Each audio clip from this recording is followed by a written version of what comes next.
me a percent. I'm gonna take shots. If I miss all, forget it. I'll take a fat loss just to learn all that's in it. I'm taking snapshots, learning how to fall and get it. I'm getting back up, always stand tall, don't sweat it. I never back up, I don't miss a thing, I'll regret it. I'm always learning, you could call me academic. I'm always working, never been apathetic. Bad energy is like a poison, need some antiseptic. Ain't no motherfucker in this world could do it like me. Open up your eyes and insert a little rising. You don't have to love me, you don't have to like me. Got enough love in myself, in my psyche. You should have the same in your brain nightly. If you want to taste me, you can try me. If you want to hate, bitch, you know where to find me. And if you're going hate, bitch, you can fight me. Ain't no motherfucker in this world could do it like me. Open up your eyes and insert a little rising. You don't have to love me, you don't have to like me. Got enough love in myself, in my psyche. You should have the same in your brain nightly. If you wanna taste me, you can fucking try me. If you wanna hate, you know where to find me. And if you're going hate this, you can fucking bite me. No motherfucker in this world can do it like me. Open up your eyes and insert a little rising. You don't have to love me, you don't have to like me. Got enough love in myself,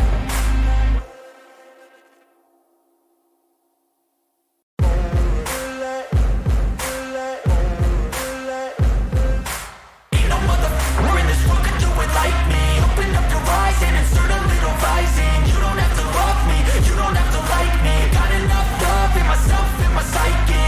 You should have the same in your brain nightly. If you wanna taste me, you can fucking try me. If you wanna hate, you know where to find me. And if you're going hate this, you can fucking bite me. I'll be cruising in my lane fast, call it high speed. I've been working hard, yeah, I've been working nightly. If you think you'll win, ha, nah, likely. I be taking shots, yeah, cold-blooded, icy. Watching numbers grow is what I call sightseeing. In the front row, run it up when they hype me. The following grows, they know how to ignite me. Call me CEO, I've been running right, see.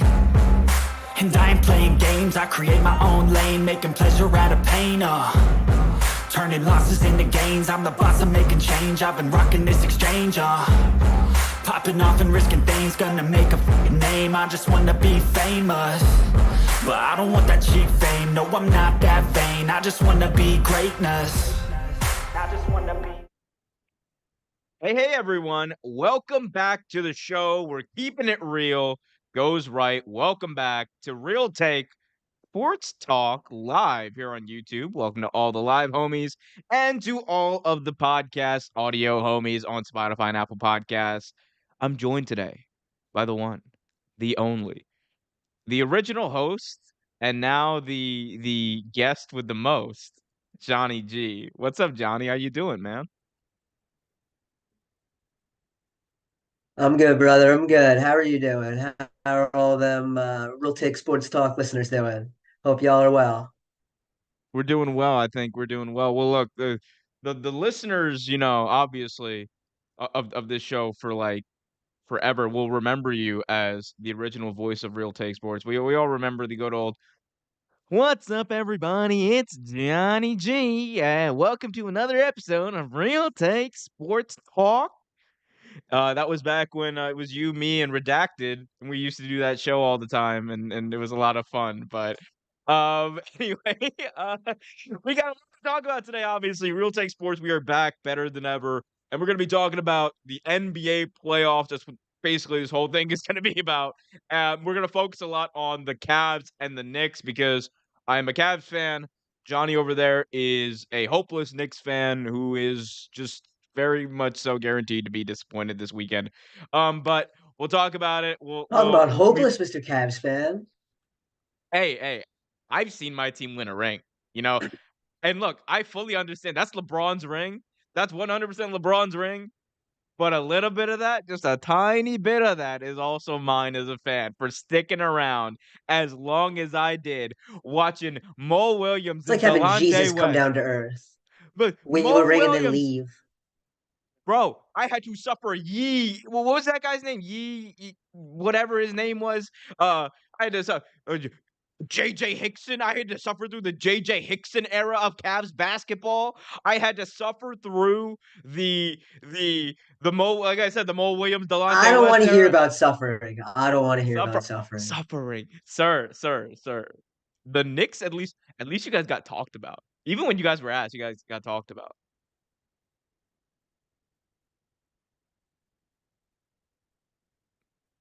think there's a bit of a delay I don't here. want to hear about suffering.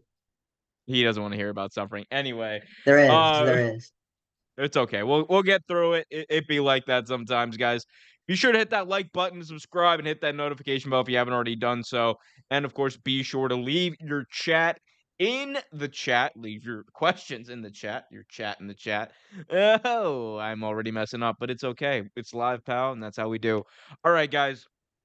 Let's get right to it. The NBA playoffs are kicking off today as of this recording. They are kicking off today, Saturday, April 15th, 2023. And we have a bunch of games to talk about, but none more important, of course, than the Cavs and the Knicks. Just to show out all the wonderful people at home, here's what the entire playoff bracket looks like. Of course, you had the four play-in teams, two from each conference already decided. The Heat, very hopeless in their pursuit of a championship this year. They went to the Eastern Conference Finals last year, and now they're stuck playing the Bucks. Ain't that a business?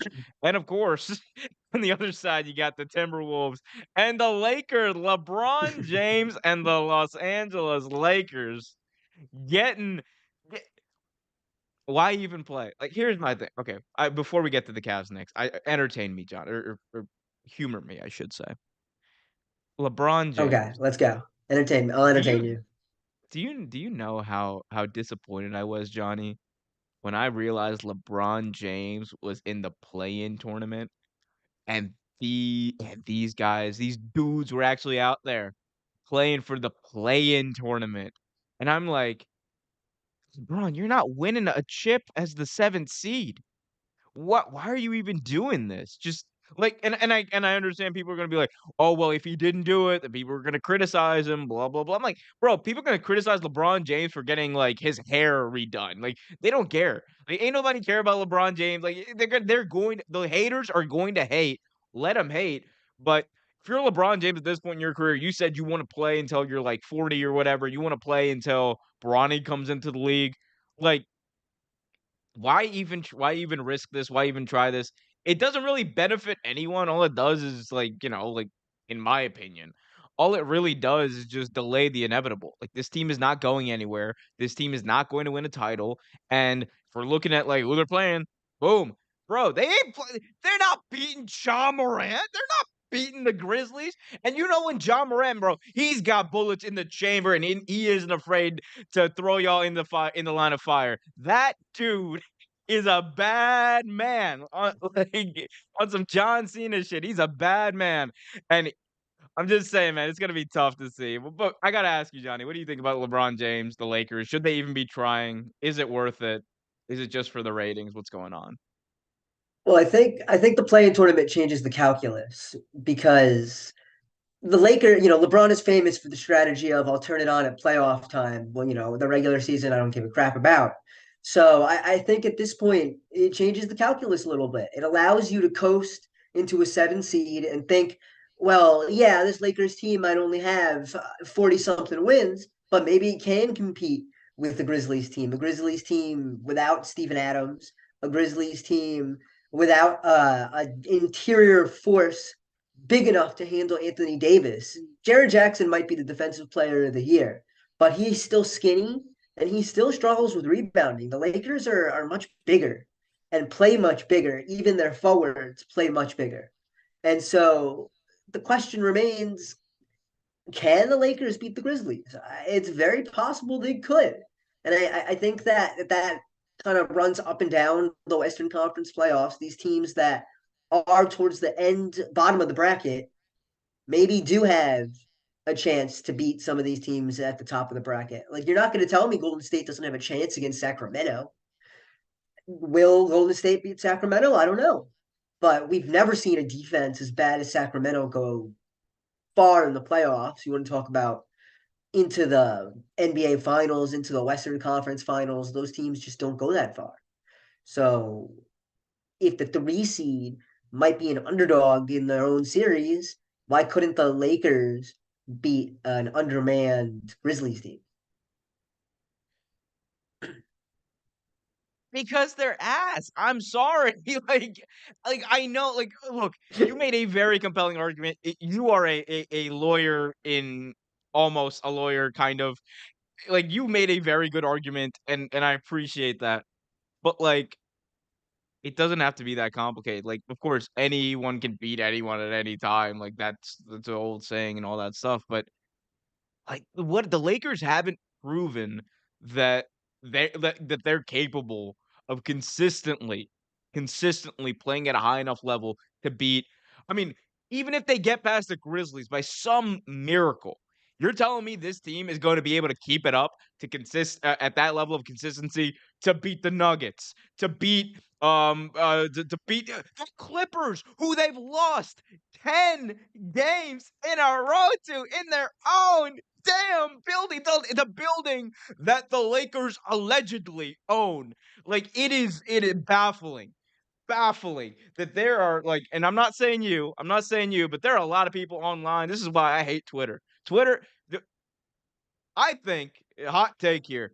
I think all the stuff that Elon Musk is doing to destroy Twitter as a platform is a service. Like, it is a service to society because I hate Twitter so much. That being said, F you, Elon Musk.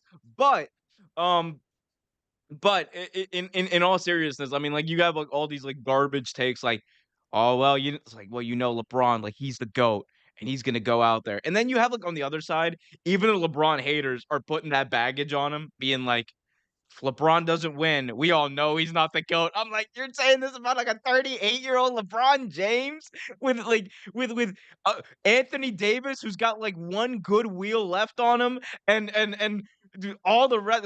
Dennis, well, what's his Dennis Schroeder? Is he even on the team anymore? I don't He is. He is. He played even. more than D'Lo in the first playing game. They That's a benched damn D'Lo. shame. That's a damn shame. You got Schroeder playing over D'Lo. How far has D'Lo start fallen if that's the case? But I mean, look, and they ain't going nowhere. It's gonna be fun. They're gonna sell a few extra tickets. Like Marv Albert and then everyone else is gonna be like, "Oh my God, LeBron James is in the play." Like it's gonna be fun. And Mike Birdie's gonna be like, "Fine, LeBron made a shot. He's got 18 for the game," and it's gonna be fun and fine, but they're gonna lose. I'm sorry. I had to get the LeBron talk out of the way. Look, real quick before we move on. I'm not Good, saying the good. Lakers are going to win a championship, right? That's not what I'm telling you here. I'm telling you they can win a first round series. I'm not saying that they have the firepower to make it all the way. I don't think they do, but they can I win a love first round series.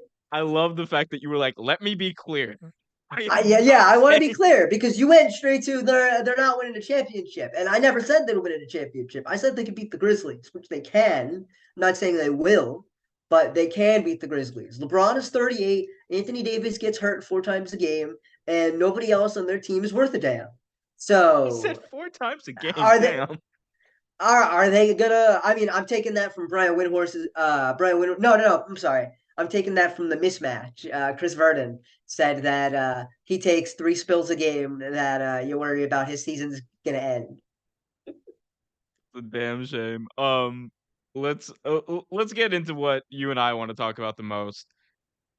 The series to end all series. They might as well give whoever wins this series the championship, in my opinion. But the They should get Knicks. a Donovan Mitchell Bowl trophy. Wait, what? They should get a Donovan Mitchell Bowl trophy since these were the Donovan Mitchell team. That is true. Well, I think we already won that trophy, but because we got the living, breathing trophy itself, Donovan Mitchell. I don't Well, know if yeah, but we ended up in the same series. If we beat you, then that means that not getting Donovan Mitchell was the real trophy now. would you answer me this, riddle me this, sir. Jalen Brunson or Donovan Mitchell? Right now, or in the future, or in terms of team building. Yes. Donovan Mitchell, of course. I'm not Okay. delusional. Okay. Good. Good. You're not. So wait. So you're not gonna be on New York radio saying Donovan Mitchell is a bum. The New York No, Knicks no, should have no. never tried to get him. Look, how dare he have the temerity, the unmitigated gall to play basketball against us? Like, it's the Thank you, fact that he Stephen A. I didn't sucks. know he was going to make an appearance today. Oh my god. So no, well, Stephen A. Look, I got like so. For those of you who don't know, I'm like possessed by like multiple demons at this point. One of them being the ghost of Stephen A. Past. And like sometimes he just makes an appearance. It'd be like it's like He does. he's a Reggie Miller is my brother. We love each other very much. We did not share the same mother, but he is still my brother. Like anyway, um, just being silly now. All right, no, but yes, the Donovan Mitchell Bowl, Johnny, Cavs, Knicks. Honestly, both of these teams, like I think you and I had like very similar expectations for what these teams were going to be. I actually thought that the Cavs were going to be, like, right around where they're at, like, the 5 seed, the 4 seed. Um, I know you beforehand, you were like, like, "We're gonna make" you were talking about the Knicks, you were like, "We're gonna make the playoffs, and we're gonna try to make a run in, like, a series, and we'll see what happens, and we're gonna build off of that." I think that was at least the vibe you gave me over the phone the few times we talked about this, but kinda Yeah, I reflecting had him right at 6. yeah, kinda reflecting on the regular season, though, like, how do you feel about the way it panned out and kind of the Knicks moving forward? Well, I think it probably panned out better than anyone could have expected, even though, I had them at 6 and they ended up at 5, so it doesn't seem like that's such a it doesn't seem like that's such a crazy improvement of what I thought. The reality is that Jalen Brunson was better than anyone could have imagined he would be. That Julius Randle regained a lot of his form from previous years. Shirking some of those terrible habits that he built last year. Actually playing defense was huge. They had a great offense, and you don't see that in a Tom Thibodeau team. They actually didn't play defense all that well. They kind of fell into the similar trap of giving up a lot of threes and opponent shooting a fine percentage. So their defense was middle of the pack to bottom of the middle of the pack. So for me, this Knicks team finishing fifth is a lot a reflection of maybe some of the other teams that were supposed to be good being not good. Brooklyn, Miami, even Atlanta, or maybe even Charlotte with Lamar being out, Chicago. A lot of these teams being Toronto being woefully mediocre to just bad. I mean, Nick Nurse is going to get fired in Toronto. I don't think anyone. I don't think there's any doubt about that. He's gone. Fred VanVleet's gone. They're going to probably make a lot of trades this offseason to shake up that roster. Miami's going to have to make a lot of changes. Chicago's probably going to make some changes. They just missed the playoffs, and so they're not. If they, I don't know what their pick protection is to Orlando, but chances are they're going to lose that pick to Orlando, who might jump them next year in the standings with some of the players they traded away, like Wendell Carter. So, the Knicks are in a good situation, but when you look kind of towards the long term future, I don't think RJ Barrett's the guy that develops into a star. Quentin Grimes is good, but he's not the guy that develops into a star. Emmanuel quickly is good, but what is his ceiling? Maybe a Drew Holiday light. I don't think he's going to be as good as Drew Holiday has turned out to be, but he might be some lower level facsimile of that. I think at the end of the day, the Knicks are going to need to consolidate a lot of this depth into top end talent, whether that be jettisoning guys in free agency and picking up more cap space to bring in someone in free agency, or putting all these guys together for a trade. I don't know who's going to be available. Kyrie Irving is going to be available. Maybe they go after something like that. I hope not. But Finally. Finally, the prophecy, the prodigal the son prodigal coming son home. returns. Oh my Yep. god, could you imagine the coping that would happen from with respectfully, I say, like, with New York Knicks, man, the coping. Like, they'd be like, "Hey, man, I knew Kyrie was a good dude. Hell yeah, the earth is flat. You're damn right it is. You're damn right it is. The earth is flat, and the Knicks are about to win the NBA championship." I think you can write in pencil Kyrie Irving to the Lakers. I think people are going to be real shocked when you see that happen in a few months. But I think you can write that in pencil. We know he's gone from Dallas. That dumpster fire is everyone's going to have to be jettisoning, and you might see Luca asking for a trade in a few years. But you know, I just to jump in because it's related. Rick Brunson, Mark Cuban's text messages. It's all related. Dallas tanking, so the Knicks don't get that pick. The Knicks were hoping to get that pick because they traded their pick for Josh Hart, who's been a wonderful addition and a guy they'll probably end up re-signing in free agency. But let's jump into the Knicks Cavs here. We got game one tonight. What time is it? At like 6:40 or 7 something? Oh my God, the NBA. 7:05. I love. This is one thing I love about the NBA playoff times, man. It's like they say 6 p.m., but it really means like 6:40 to 7 is when tip off's gonna be, because Oh, they like got TNT the and TNT ESPN. quadruple header. Oh my, wait, it's a quadruple header, really?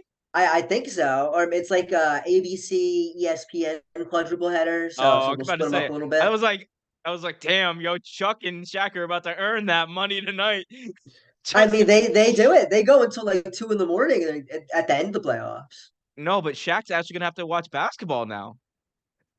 Oh, did you see? There was last week a segment where he said a word and then like it's not a real word. And then he spent the entire segment Googling if it was a word while everyone else thought. I love Shaq. He just Shaq is The such a great meme. dismantleization. It was the The dismantleization dismantling. of the It's Minnesota like the Timberwolves. have anyone has anyone like I don't know if you guys out there have seen Succession, but like but this is a show on HBO, and like there's one of the actors, they were doing like this like behind the scenes that like interview or whatever, and he just goes, I really thought the scene worked dramatically or something like that, and it was like not a word. I'm like, this man create like, bro, the lengths that people go to create new words is just hilarious to me. But man, wait, what did Jack come up with? What was that word? It was the dismantleization of the Minnesota Timberwolves. Actually, Chuck, it was the dismantleization of the Timberwolves that led to this moment. Oh my God, I love Shaq. And he Anyway, sat there on his phone. He went former Cleveland Cavalier Shaquille the O'Neal. whole That segment. was a thing. All right, let's talk about this series. Cavs and Knicks set the tip off. It's going to be a very fun ride, Johnny. You guys won the season series 3-1 against us.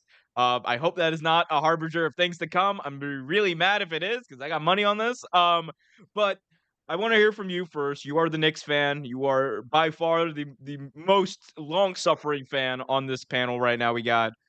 What do you think about this series? What do you think about your Knicks, and are they gonna be able to get past Donovan Mitchell, the up and coming, actually not the already arrived Darius Garland, and the up and coming Evan Mobley? Well, I'm actually pretty optimistic about the Knicks' chances in this series, and really it just kind of has to do with the Cavs' youth. The recent playoff failures for Donovan Mitchell in Utah weren't they were failures of team chemistry, right? It wasn't really talent. It wasn't that they were not veteran laden, not guy. They had guys with experience. They fit well together, but they didn't like each other. They didn't play together. They couldn't get Mitchell and Conley and Gobert all on the same page at the same time. And I think for that outcome might be similar with Cleveland in this situation for different reasons.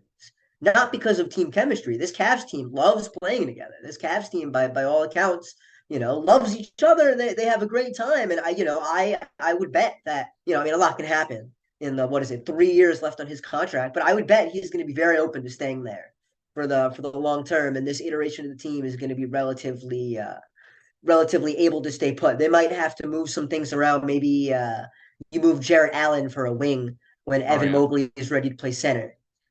But at this point in time, the Knicks have more veterans with more playoff experience, a team that fits well together, a team that's well rounded and is well positioned to put points on the board when the offense bogs down. The Knicks were a top five offense, shooting very poor percentages from three, and you don't see that. And the reason that is because they dominate the offensive glass. Guys like Mitchell Robinson, Josh Hart, even Julius Randle, RJ Barrett, even Emmanuel Quickly, guys that dominate by getting into the paint and staying there, taking up space, drawing fouls. That's what the Knicks do.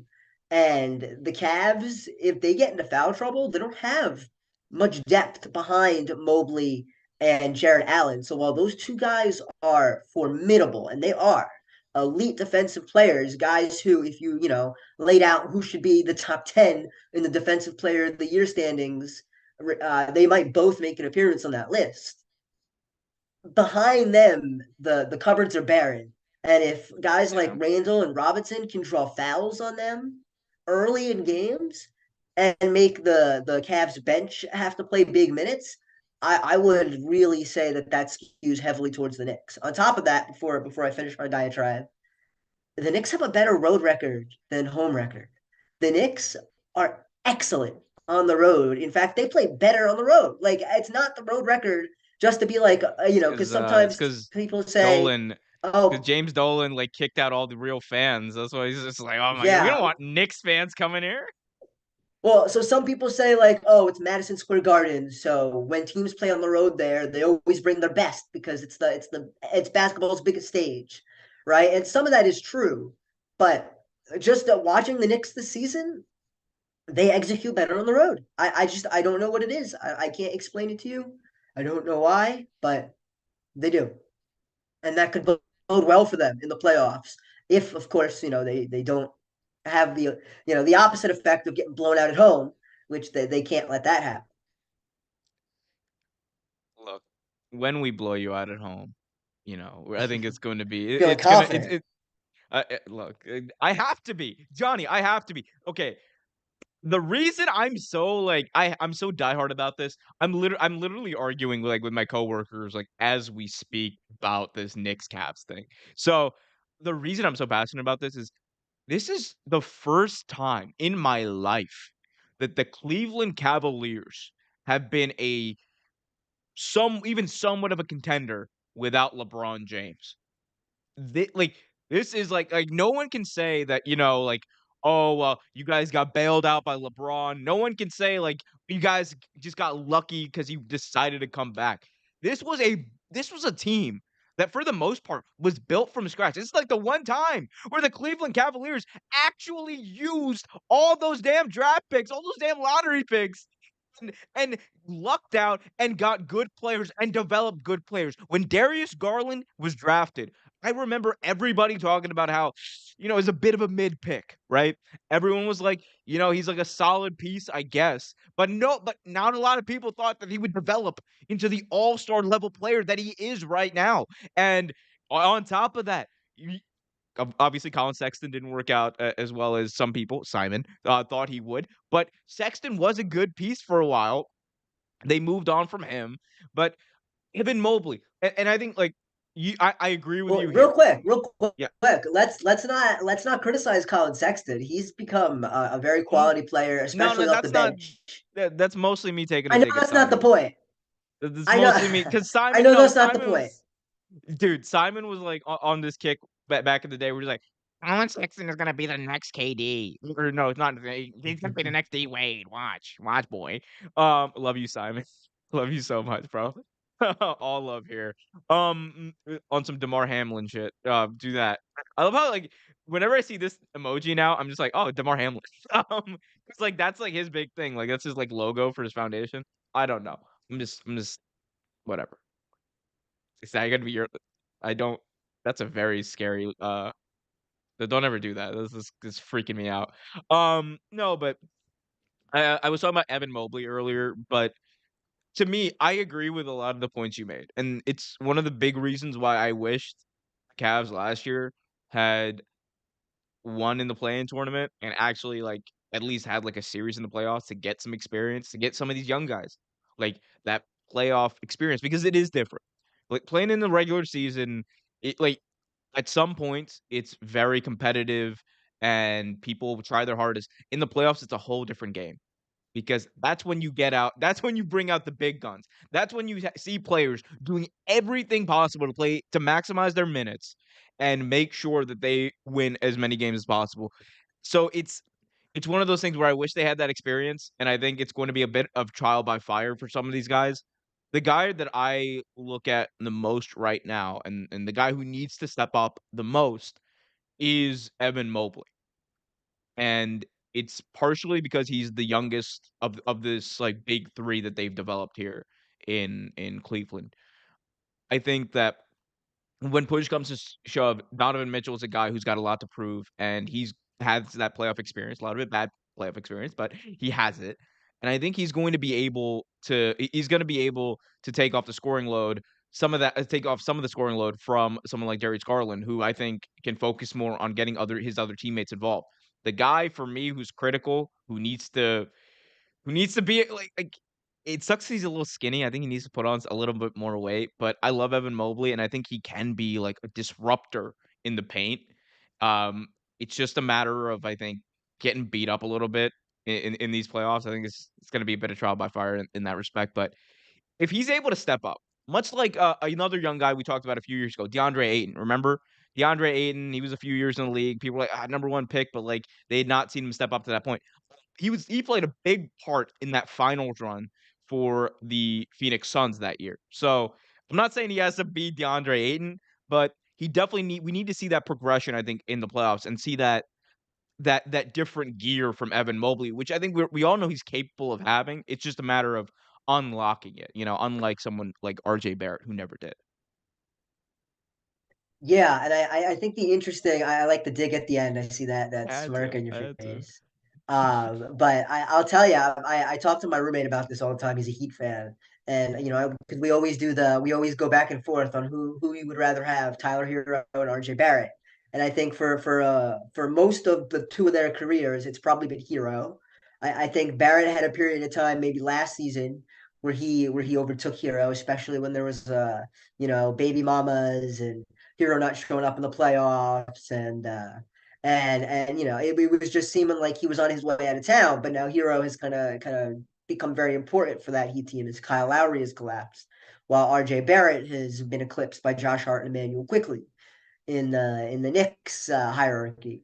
And so I think that is an interesting way of putting it. Again, I don't know. He's only 22. I like to give guys until they're 24, 25 to legitimately say, okay, you are what you're going to be now, and that's it, right?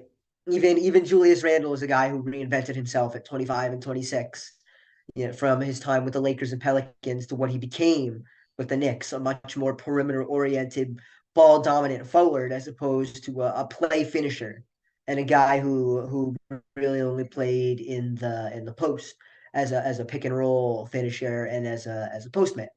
And so with Mobley to kind of jump off of that, I see him a lot more in the mold of Jaren Jackson Jr. than I do DeAndre Ayton.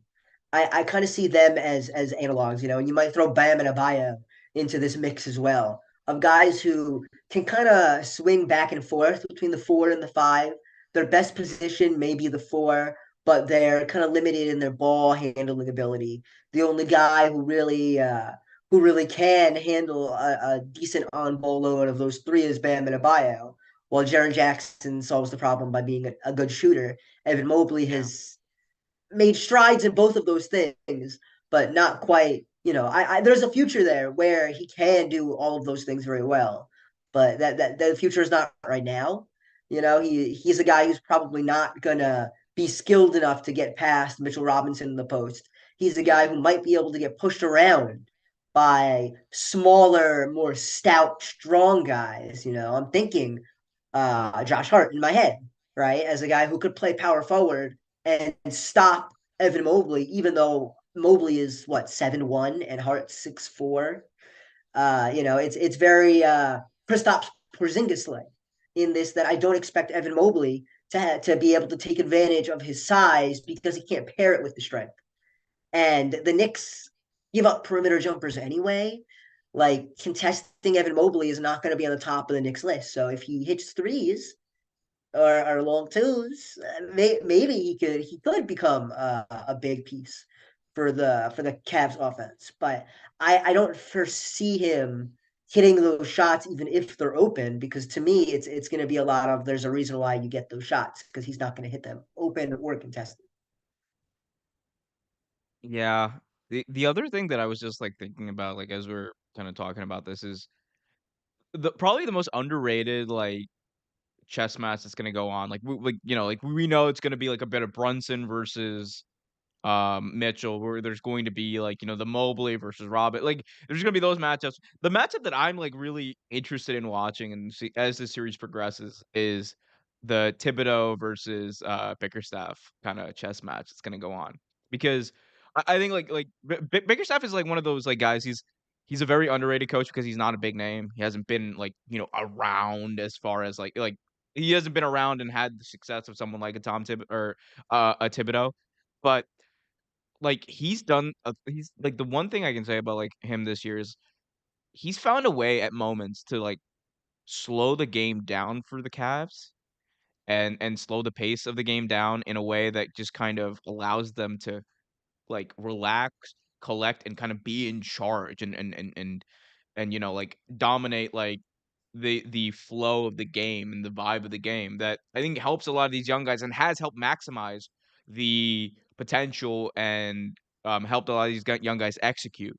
So, and of course, Thibodeau, as many Knicks fans were calling for his head last year, he has done an including me. impeccable job. Yeah, me including you. I think you the one stream you did last year, like you went on like a 15-minute rant about Thibodeau, but I'm still not in love with him, but he has done an excellent job this season. So I'll shut up. I mean, give it another like 6 months and see where you're at. But I think like Look, this is the always the for Thibodeau. I'm sorry, I finish and go then I'll ahead, jump in go on ahead. this. No, go ahead. No, go ahead. That's all So you. I think I totally agree. That's a huge matchup. JB Bickerstaff is criminally underrated. He's a guy who should end up on many Coach of the Year ballots. He has done an excellent job. One of the things that we just mentioned a moment ago about this Cavs team is that while they're young, they've gelled really well.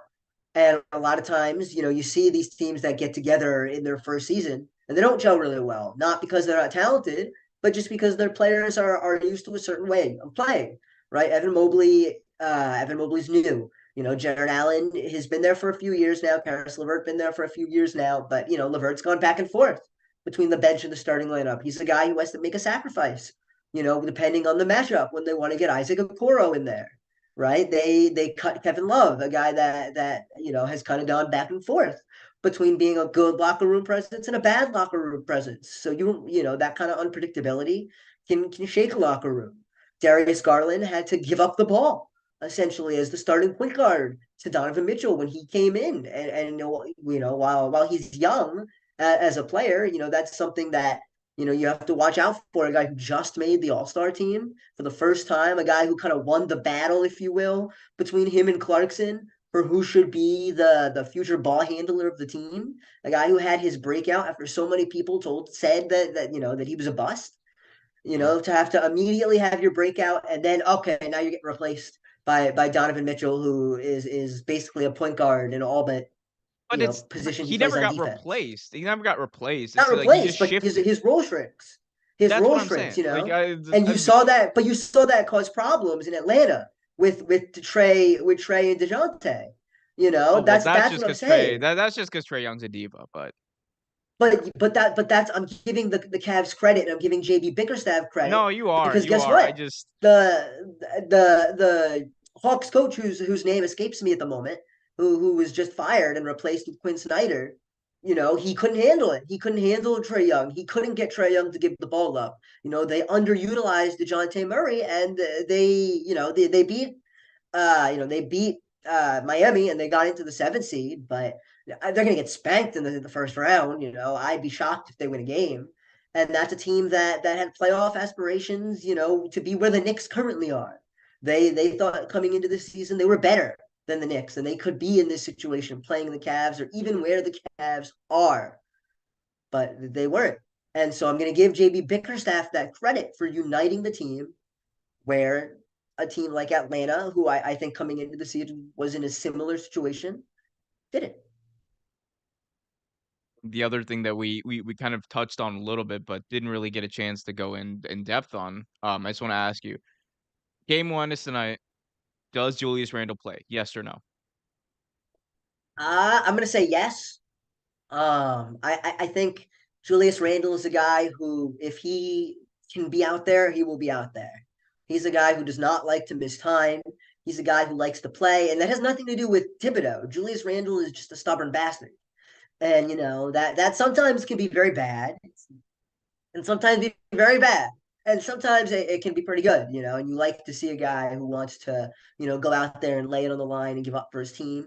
So I think he'll be out there. I don't think that the Knicks will give a pregame announcement that he'll be out there. I think that it will be a game time decision, at least publicly, even if the Knicks are fairly confident he'll play. But we were talking a little bit about this on air. The Knicks are an interesting team without Randall as well. The shots kind of move around a little bit more. RJ Barrett becomes very, very important in that role because he really is the only other guy who can get his own shot in that situation, him and Emmanuel quickly. But quickly, you probably don't want quickly and Barrett and Brunson out there at the same time, especially if your four is going to be topping. You may want to stagger their minutes. You throw Josh Hart in there, and you kind of have a back and forth because you're going to want one of Hartenstein and Robinson out there, and that's going to be huge, dominating the offensive glass. Without Randall, that advantage is minimized, and I think the Cavs have an opportunity to beat the Knicks up inside offensively and defensively, just because, Randall is not an elite defender defensively in the low block and on the pick and roll, but he is a big body and he is athletic, and he is certainly a better defender than a guy like Obi Toppin is, or if the Knicks choose to go with Josh Hart or Isaiah Hartenstein at the four, that's a little out of their depth to guard Evan Mobley on the interior, especially if Mobley is having a good game and is hitting, jump hooks, floaters. He doesn't have to get to the rim specifically to get over some of those guys. And the same goes for Allen too. Final question on this prediction, the pick. Who do you think is going to win? Give me the amount of games and give me the most critical factor. I'm gonna say New York Knicks in 6. I know that's a little surprising. I like to give the Cavs credit, but I think the Tom Thibodeau-ness of the team going all out and having guys that, and this is always the key thing, right? Because we always talk about how Thibodeau teams run out of gas at the end of the year because they spend a lot of time playing minutes. This is an interesting year because the Knicks played that way. Don't get me wrong, right? But they had guys who could, like let's say Jalen Brunson sprains his ankle. Emmanuel quickly steps into that point guard role, and you're not rushing Jalen Brunson back. That Jalen Brunson can miss 2 weeks, an injury that he might normally come back in 4 days. He can miss those 2 weeks, those extra 3 games that quickly plays. You're missing Brunson, but you can stay steady, play 500, and then Brunson comes back when he's ready and able to play those minutes. High minute loads on their own aren't gonna hurt players. It's playing high minutes load when you have an injury strain, when you're really tired. That's when injuries occur. And so this season, the Knicks' depth has afforded them the opportunity to be more free with and loose with when their guys play, how to rest them in key situations, when to let guys rest a little more coming back from injuries, and play the matchups better, even because you might see a guy like Evan Fournier make an appearance if the Knicks need shooting, right? You might see Derrick Rose make an appearance if there's an injury and the Knicks need 10 minutes at point guard. These are guys that don't play very often. Miles McBride, even a guy who, if the Knicks just need someone to chase Donovan Mitchell around for 10 minutes, they'll throw Miles McBride and Quentin Grimes at him and just say, I don't give a shit what you do on offense, but chase him around and make his life hell, right? And we see guys like that, Isaac Okoro, you can put on that list as well for the Cavs side of things. We've seen guys like that make an outsized impact in, key moments in 1 or 2 games, and that can swing a series. The fact that the Knicks have multiple of those guys makes me say I'm confident in Knicks in 6. I think that the Knicks will go to the second round, summarily get spanked, and then we will all go back to making fun of the Knicks when something crazy happens in free agency. But for right now, Knicks in 6, let's do it, baby. Just like Um, last year, my optimism gets me in a terrible place, I'm sure. See, the funniest shit about that was what like when I didn't start laughing like I wasn't laughing at like your argument. I just started laughing when you were talking about like when you were like, guys like Isaac Okoro can have an outsized impact in one game this season. I was like, yeah, that's about it. I'm like, yeah, like I'm like, Well, I you mean, had to he shot qualify better. that He shot so better the much. last He did. month. He did. He did. He did. Look, dude still averaged like 5 points a game. I don't want to give him Yeah, too I mean, much look, credit. would you rather have Laurie Markkinen? Sure, of course. Yes, But I would. like, Yes, I would rather have Laurie but then Markkinen. you wouldn't We have, need but then you big wouldn't have Donovan guys. Mitchell. But then You're you not wouldn't have wrong. Donovan You're not Mitchell. wrong. No, they could have taken Isaac Okara. No, they wouldn't have. Anyway, you're right. I like Laurie Markkinen. That was the other thing too. I was like, here's the thing. I think I texted you when this trade went down. I was like, "Yo, we got Donovan Mitchell," and then like one of the things I think I texted was like, "Oh, but we gave up Laurie Markkinen." I was kind of upset about that, but Yeah, but that's the trade-off is the Cavs, the Knicks weren't willing to overspend because ostensibly the Cavs have the talent on roster to be a championship team, not this year, but maybe legitimately maybe next year, right? Like this year I might think be the yeah, playoff lumps they need to but I jump into think that conversation next year, a la the Grizzlies. but before the Donovan Mitchell trade, a lot of it was still like, can they reach their full potential? I think like, Donovan Mitchell, like adding a guy like that on your team, what it does is it does immediately take you up a level, and like how like as good as they were going to be the next year without Donovan Mitchell and with all the other pieces around them, like the Cavs are going to be able to get to be contenders a lot quicker with Mitchell on their team because Mitchell's going to be able to take like a lot of the scoring load and the pressure off of other guys, and they can focus on other aspects of their game that they otherwise wouldn't have to. Like someone like Darius Garland, who like last year was like forced, or yeah, last year was forced to be like the main scorer on our team, and like he was really good at it, but I think having the ability to step back and also like the awareness of like kind of like not even where he stands in the pecking order, but like just the willingness to kind of step back and focus on another part of the game. I think that's like it's really a cool thing that he did, and I really appreciate it. I agree with a lot of your points, honestly. Um, but I do also think that in a lot of ways, like these two teams, like the reason why this is going to be such a good series is a lot of what these two teams do are going to kind of like counteract each other in an almost like perfect Yes, symmetry, I totally and agree. it's honestly what makes for good playoff basketball. I'm excited for it. Again, two very evenly matched teams. That being said, Cavs in four.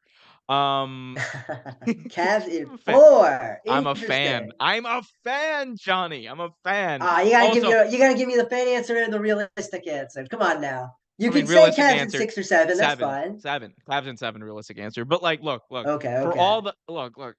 Do you know? I love you. I love you. You know that. But son, do you know how funny it would be to watch the Knicks get swept and watch Twitter, watch like the Yeah, I sports mean, we media? just had it happen with Mm, Atlanta. I It know. just happened.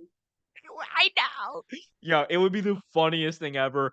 Like remember like was it last year or maybe the year before when the Knicks won a playoff series and New York like had acted like, Jesus had returned, like Oh Jesus no, had they won a risen. game. They won a game and Oh, dropped one confetti game, from the sorry. rafters. I mean, like I get it, right? I get the excitement. Confetti for what playoff game? Yeah, That's a lot. That's a lot. Hopeless. Anyway, guys, one way to if you describe him. have Yeah. yeah, if you haven't already done so, do me a favor, hit that like button, subscribe, hit that notification bell. Johnny, I know you gotta get going pretty soon. I do want to run through some of these other series very quickly if you have the time to. Yes, We, sir. we don't Let's got to do it. spend too much time on it. First, let's just get this out of the way. Nuggets and Timberwolves. I'm not even gonna ask about who wins the series. We all know it's gonna be the Nuggets. My only question here is the Rudy Gobert trade now officially like the worst trade in modern basketball like history?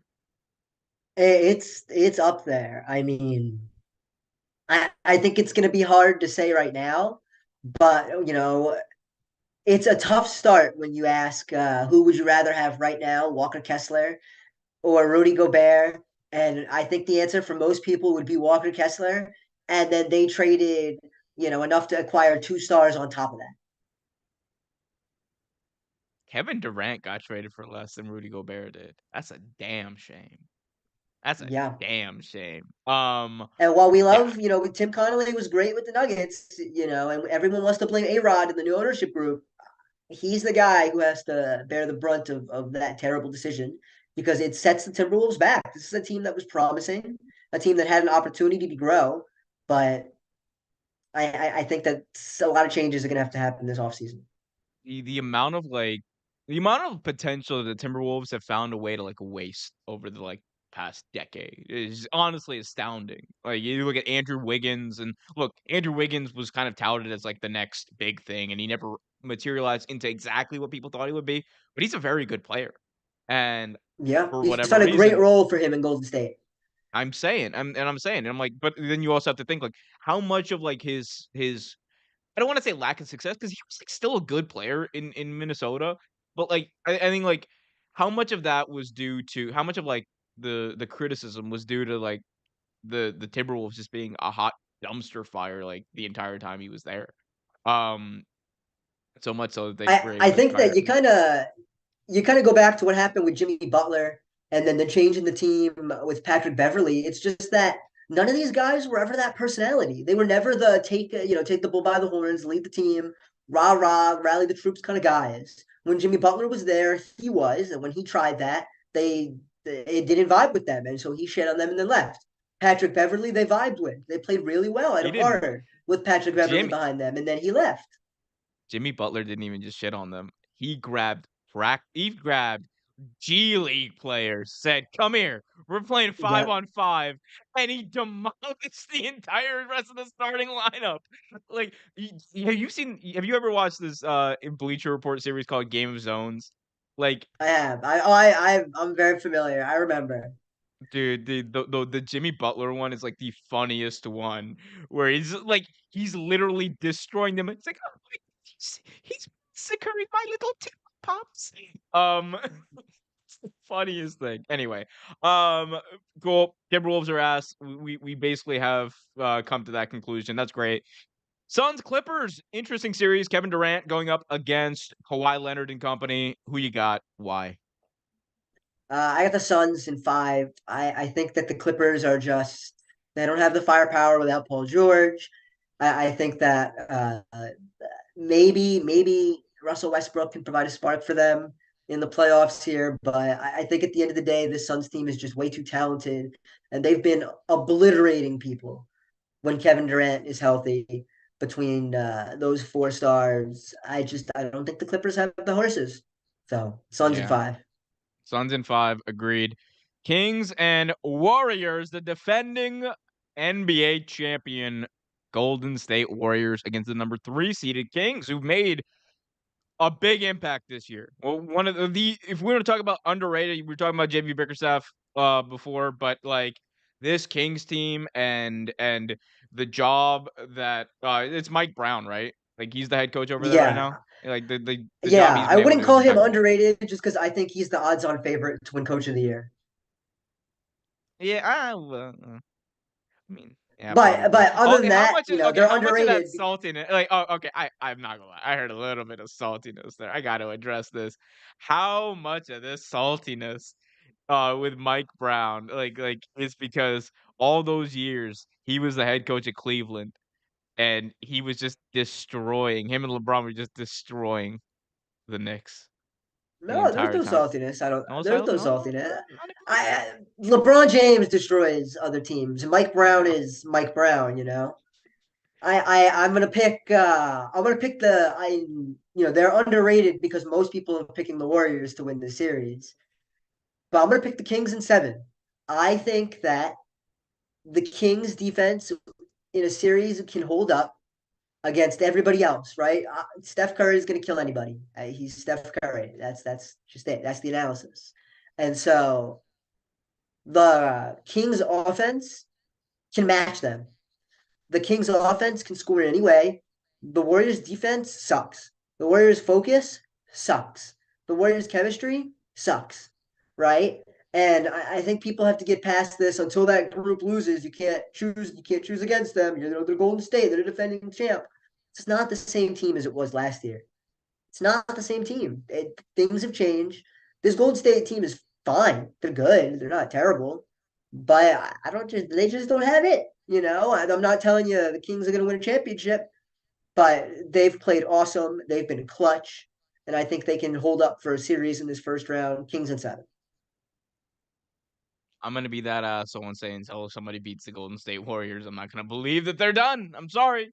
Like, because at the end of the day, you're right about the chemistry issues with this team. They've been persisting basically ever since they won the championship. It just seems like the cohesion in this locker room, like in general, has just not been there. But regardless, they were able to get healthy and get back to a good level of play. So, and I think it's only going to get better as playoffs go on. Give me the Warriors in 6. You can't bet against Steve Kerr and what he's built here. Look, he's not gonna do it. Anyway, moving on again, quickly. Man, just the Lakers and Grizzlies. How games? Give me games. How many games is it gonna take the Grizzlies to destroy LeBron James? 6. I think it's gonna take 6. All right, 3. Yeah, they're gonna beat him so bad in that 3rd game. They're not even gonna play the 4th game. Ayo. It's gonna be like, you remember in Family Guy, it was like, you see, there's the devil, then there's a super, or no, it was Peter was like, it's like, yeah, it's like we're gonna start World War IV. It's like, don't you mean World War III? No, because World War IV is so big, it just skips World War III. That's how bad it's gonna be. Looking to the Eastern Conference, you got Bucks and Heat, 76ers and Nets, and the Celtics and the Hawks. I think we're all pretty much in agreement. We're probably gonna take the higher seeded teams in all of those, but Yeah, we're I going I chalk. yeah, we're out, but like, oh, that's terrible. But I do want to ask you specifically about the Brooklyn 76ers series. Brooklyn's a team. It's a funny ass team because this is like the number 3 seed when like they really fell apart and like ended up having to trade people. And they've just kind of hung around like in the playoff mix by like, it's a damn shame that they waited as long as they did to trade all their pieces because they could have been looking pretty and like somewhere in the lottery, and now they're just like, that's a damn shame. Like they're in the 6th seed, they're playing like the 76ers, which would have been a cool matchup if Ben Simmons played, but I guess not. No, it's just like, what is there to this? I mean, I don't know. It's just, I don't even know what the question is here. It's kind of want to give out about like the Brooklyn Nets and like my thing was, you fire Steve Nash, you might as well have just, like, traded everyone away in that moment because, like, at that point, oh, who you guys gonna bring in? Like, Ime Udoka? What? No. You ain't gonna bring in, like, Ime Udoka. Um, man, I don't know. I have thoughts on that whole situation, which I will save for myself at a later time. Johnny, you got anything else you wanna talk about? Yeah, well, to get in on that series real quick, Go ahead. it just the Nets team being there is a product of the Heat and the Hawks being bad, right? Like that's it. Really That's bad. Really bad. that's yeah. That was their spot to grab either of those two teams, and neither of them could get out of their own way. So a mediocre Brooklyn team hung on to that spot. Or as Kyrie Irving would say, we did our job. Uh, So, they're going to get obliterated. Ben Simmons is not playing. Maybe Ben Simmons doesn't even show up because, they might just start chanting his name, whether he's playing or not, when they get to Philly. But yeah, that series is not a real 3-6 series. Nets have no chance. And you're right, they probably should have tanked earlier because, it's a pick swap, not outright trading the pick this year. So getting into doing what the Mavs did, would have been the smart thing to do. But alas. Nerve the nerve of Kyrie Irving telling someone that he did his job. Um, guys, that just about wraps it up here for us. Actually, no. One thing I do want to get you very quickly. I know you got to run. I very quickly want to get your thoughts on Barkley, Saquon Barkley. He's holding out apparently. Thoughts? What's going on there? You can pay Daniel Jones, but you can't pay Saquon, but you can pay Daniel No, I don't Jones. want to pay Saquon. We've learned time and time and time and time again that you don't give running backs a second contract. You don't do it. It never works. The second contract for running backs never works. Don't do it. That's a damn. All right. Well, when the Giants Belichick, are Belichick said sentimentality be damned. He knew that they won with a fine offense behind Brady with mediocre running backs who can never ever fucking knew who they were, getting thousands of yards. So because all they I'm had Tom saying is Brady. That's because they had Tom Brady. They had Tom Brady. They had find Randy me find Moss. me when the second They had contract Deion works. Branch. Where are the examples of when the second contract works? It never works. They're I'm in few and far basketball mode between. right now. Don't. Okay, hold on. No, let me think this through. No, you want to do this? Let me think this through. They're few and Like far between. You're gonna find examples, sure. There's a handful of Ezekiel guys Elliott. that get No. through. Here's the thing. Zeke As much as sucked that second no, contract. no. He did not suck. He played. He did get taken down to peg. I will say, look. He went down. He He went sucked. down. He sucked. He did The not last suck. year he He did not. sucked.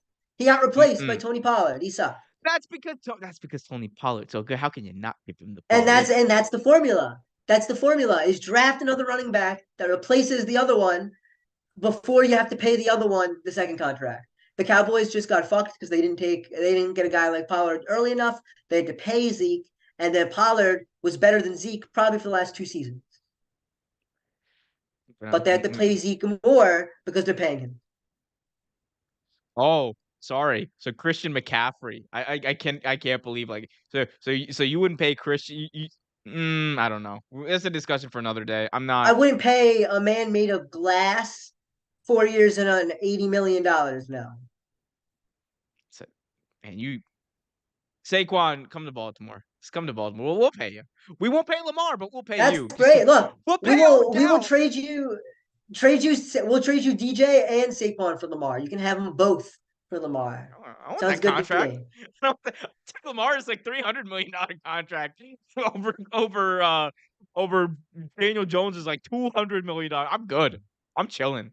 I'm Okay. fine, bro. I don't need that. No. Anyway, it's okay because I don't know. Lamar apparently is the one who recruited OBJ to Baltimore, so I don't know what's going on there. Like, we paid $18 million for OBJ. Like, here's the thing. I would have had no problem had he not gotten hurt in that Super Bowl paying OBJ $18 million because he proved that he was like a top 5 wide receiver. But Mo, I'm just like, I'm skeptical. We'll see what happens though. Is he still the best receiver the Ravens have probably ever had? That's a damn shame, isn't it? Probably Anquan Bolden. Anquan Bolden, maybe. Be nice But, to like, Steve Smith. Be nice to Steve Smith. yeah. Steve Sims was actually a dog for us, but like, get up there. He's like a top 3 wide receiver the Ravens have ever had, and that's a damn shame. Derek Mason. No, Derek Mason. Sorry, love you, Derek Mason, but OBJ's better. Anyway, guys, this has been a lot of fun, Johnny. As always, it's wonderful to have you on. We'll have to talk. We'll have to talk a little bit more as these playoffs progress, as this series progresses, Yes, because sir. it really does look like it's about to go to it's gonna go to 7, and I hope it does, honestly, because that's the fun part of basketball. That's when Game 7, everyone bets all their money. They're all in one way or another, and it's gonna be hilarious to see how many people lose in DraftKings. Oh yeah. Quick plug, you guys can follow Johnny on Twitter for his non-existent takes at John_Gonzalez5 on Twitter. That is at JON_Gonzalez5. Follow me on Twitter at RealOMERQ. You guys can follow Real Take Sports on Twitter at Real Take Sports. Be sure to go over to our sister channel, Real Take Wrestling, at Real Take Wrestling on YouTube. We just passed 5,000 subscribers there. Yay. We are on the way, on the very, very, very nice climb up to 10,000. It's going to happen one way or another. And I will see to it. But we got a lot of great content over there. Go check that out. Until next time, though, Johnny, parting words. Keep it real. All right. And for Johnny and me, keep it real. See y'all.